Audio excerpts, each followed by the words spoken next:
Movie के start में हमें बताया जा रहा है कि दो एलियंस के दरमियान फाइट हुई थी, जिनमें से एक का नाम बेलो और दूसरे एलियन का नाम जर्नो था। जर्नो इस फाइट के लिए एक वेपन वेव ईटर बनाता है। वो ऐसा वेपन था जिसमें से बहुत स्ट्रॉन्ग बॉल निकलती थी, ऐसी बॉल जो एक प्लेनेट को डिस्ट्रॉय करने के लिए काफी थी। लेकिन यहाँ एक दिन जर्नो की शिप मून से टकरा गई, जिसकी वजह से मून टूट गया और जर्नो और उसकी शिप अर्थ पर आ गए। इस शिप की वजह से जमीन पर बहुत सी न्यू डिसीज ने अटैक कर दिया और साथ साथ अर्थ का एटमॉस्फेयर भी चेंज हो गया। इसी के साथ बेलो ने जर्नो को अर्थ पर ही कैद कर लिया। लेकिन जर्नो की वेपन्स में ऐसी पावर थी जिन्हें वो अर्थ से भी कंट्रोल कर सकता था। लेकिन अर्थ के लोगों को इस बारे में कुछ भी नहीं पता था। वो लोग इन बॉल्स को डीएक्टिव करने को एक गेम समझते थे जिसका नाम कॉस्मो था। अब काफी साल गुजर जाते हैं और अर्थ पर भी ऐसे इंसान पैदा होते हैं जिनके अंदर टेलीपोर्टेशन की पावर थी और अब इंसान और एलियन ये गेम खेलते थे। दूसरी तरफ हम देखते हैं कि जर्नो की पावर कम होती जा रही थी। मूवी में अब 2071 का सीन दिखाया जाता है,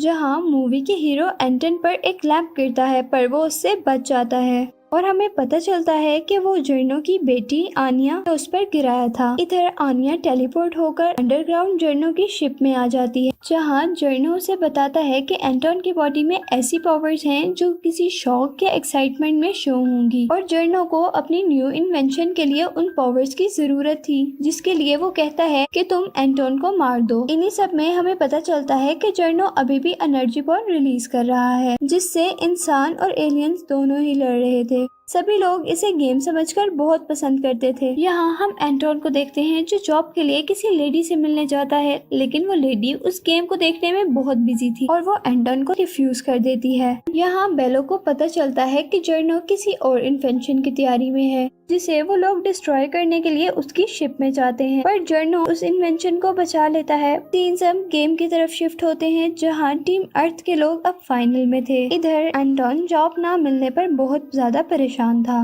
क्योंकि उसकी मदर की हालत बहुत ज्यादा खराब थी और उसके पास मेडिसिन के लिए पैसे नहीं थे और इसीलिए वो एक मेडिकल शॉप पर चोरी के लिए जाता है, जहाँ उसकी हेल्प एक लड़की करती है। पर वहाँ पुलिस आ जाती है और पुलिस के आने पर वो भाग ही रहा होता है कि अचानक उसके सामने एक कार आकर उसे हिट कर देती है। इधर एंटोन डिसअपीयर होकर कहीं और चला जाता है, यानी उसकी टेलीपोर्टेशन की पावर अब एक्टिव हो गई थी। जहाँ बेलो जो मून को रिपेयर करने में बिजी था, उसे पता चलता है कि किसी ऐसे इंसान ने टेलीपोर्ट किया है जिसका उसे नहीं पता। इधर टेलीपोर्ट होकर दूसरी जगह आने पर भी उसे वही मेडिकल स्टोर वाली लड़की मिलती है, जो उसे एक टनल में ले जाती है, जो एंटोन सर से कुछ बाल उतार लेती है ताकि वो अपने फादर को दे सके। यहाँ जर्नो एंटोन का डीएनए लेकर अपना एक्सपेरिमेंट स्टार्ट करता है, लेकिन ये वर्क नहीं करता। जर्नो आनिया से कहता है कि वो अब एंटोन को मार दे और दूसरी तरफ हम एंटोन के घर का सीन देखते हैं, जहां एंटोन घर पहुंचता है तो वहां पर बहुत से लोग उसका इंतजार कर रहे थे। वो लोग चाहते थे कि एंटोन उनकी टीम को ज्वाइन कर ले, पर पहले तो एंटोन नहीं मानता, लेकिन फिर जब वो कहते हैं कि वो उसकी माँ का इलाज कर देंगे तब एंटोन मान जाता है। इसके बाद वो लोग उसे अपनी शिप में ले आते हैं। यहाँ एंटोन के लिए एक रोबोट तैयार किया जाता है जो सभी प्लेयर के लिए जरूरी होता है और साथ ही साथ बेलो एंटोन की ट्रेनिंग भी कर रहा था ताकि उसे अपनी पावर्स पर कंट्रोल आ जाए। यहाँ एंटोन को जब स्टार्ट में थोड़ी मुश्किल होती है तो उनकी टीम की एक गर्ल नताशा उसकी हेल्प करती है। यहाँ पर बेलो एंटोन से बहुत खुश था क्योंकि उसने बहुत जल्दी ही अपनी पावर्स पर कंट्रोल सीख लिया था। यहाँ बेलो और नताशा एंटोन की मॉम का ख्याल रखने लगे और साथ ही नताशा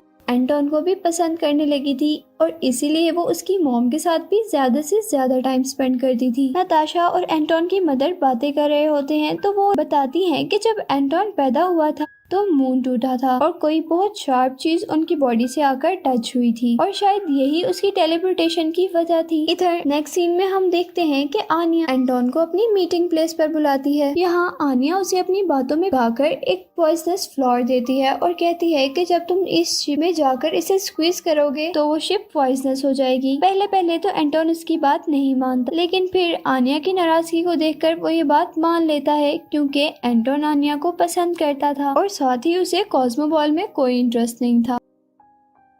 अब नेक्स्ट सीन में हम देखते हैं कि गेम के लिए रेडी हो रहे थे और यहाँ पर ट्विस्ट ये होता है कि एंटोन टाइम पर वो गेम खेलने से इनकार कर देता है, जिसे सुनकर सारे बहुत ज्यादा परेशान हो जाते हैं। बेलो एंटोन को वहाँ से ले जाता है और इन बॉल्स की और इस गेम की सच्चाई बता देता है। साथ ही वो ये भी बताता है कि आज तक ह्यूमन इवन के प्लेयर्स तक को ये बात नहीं पता, वो सभी लोग इसको एक गेम समझते हैं। बेलो एंटोन को ये भी बताता है कि उसने उसे कैद तो कर लिया था, पर वो उसे ऐसे इन्वेंशंस करने से रोक नहीं सकता, क्योंकि अगर उसने उसकी लैब को डिस्ट्रॉय कर दिया तो अर्थ भी बिल्कुल चांद की तरह टूट जाएगी। एंटोन ये सब बातें सुनने के बाद गलती का एहसास कर लेता है और उसे ठीक करने की भी ठानता है। तभी एंटोन उस जगह पर जाता है जहाँ पर उसने वो पॉइजन गिराया था, लेकिन अब काफी देर हो चुकी थी, वो पॉइजन काफी ज्यादा फैल चुका था। यहाँ बेलो जल्दी से सब कुछ उस शिप से बाहर निकाल लेता है और शिप का इमरजेंसी सिस्टम ऑन हो जाता है। एंटोन उस कॉस्मो बॉल से लड़ने लगता है और आनिया के बुलाने पर अपना रोबोट साइड पर रखकर आनिया से मिलने चला जाता है, जहाँ आनिया उसे पैरालाइजिंग गैस सुंघाकर पैरालाइज कर देती है और ये रिवील करती है कि वो उसे बहुत सालों पहले से जानती और बहुत पहले से उसका पीछा कर रही थी ताकि उसकी पावर्स एक्टिवेट हो सके।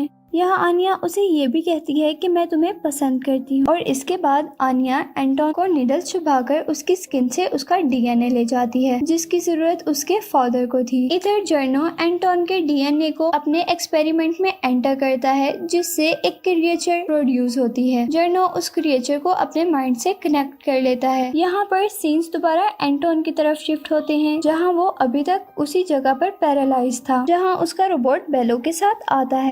यहाँ पर एक वीडियो स्ट्रीम के जरिए जर्नो बेलो को धमकी देता है कि वो पूरी दुनिया को डिस्ट्रॉय कर देगा और इसी के साथ हमें ये भी पता चलता है कि जर्नो को भी क्रिएट करने वाला बेलो ही था। दूसरी तरफ हम देखते हैं कि जर्नो के बनाए हुए क्रिएचर पूरी सिटी में तबाही मचा रहा था और सारे प्लेयर्स उसे देख रहे थे कि अचानक वो क्रिएचर आसमान में चली जाती है। यहाँ बेलो पूरी दुनिया के सामने अपनी गलती रिवील करता है कि कॉस्मो बॉल कोई गेम नहीं बल्कि एक जंग है, अर्थ को बचाने की जंग, और इसी के साथ वो अपनी शिप स्पेस में ले जाता है। यहाँ नताशा को अभी तक बेलो की बात पर यकीन नहीं था और वो उससे दोबारा पूछती है कि क्या आपने ही जर्नो को क्रिएट किया था, और तब वो उसे सब बता देता है कि उसने जर्नो को अपनी हेल्प के लिए क्रिएट किया था, लेकिन गलती उसने यहाँ कर दी कि उसके अंदर इमोशंस डाल दिए और वो इमोशंस नेगेटिव पावर में चेंज हो गए, जिसकी वजह से जर्नो एक डेविल बन गया। इधर दूसरी तरफ हम दोबारा उसी क्रिएचर को देखते हैं जिसके अंदर से जर्नो अपनी एनर्जी बॉल्स रिलीज कर रहा था। सभी प्लेयर्स उन बॉल्स को डीएक्टिव करने की कोशिश कर रहे थे, पर स्टेडियम ना होने की वजह से शहर में भी काफी तबाही हो रही थी। इधर सभी शिप्स उस क्रिएचर को कंट्रोल करने में लगी थी,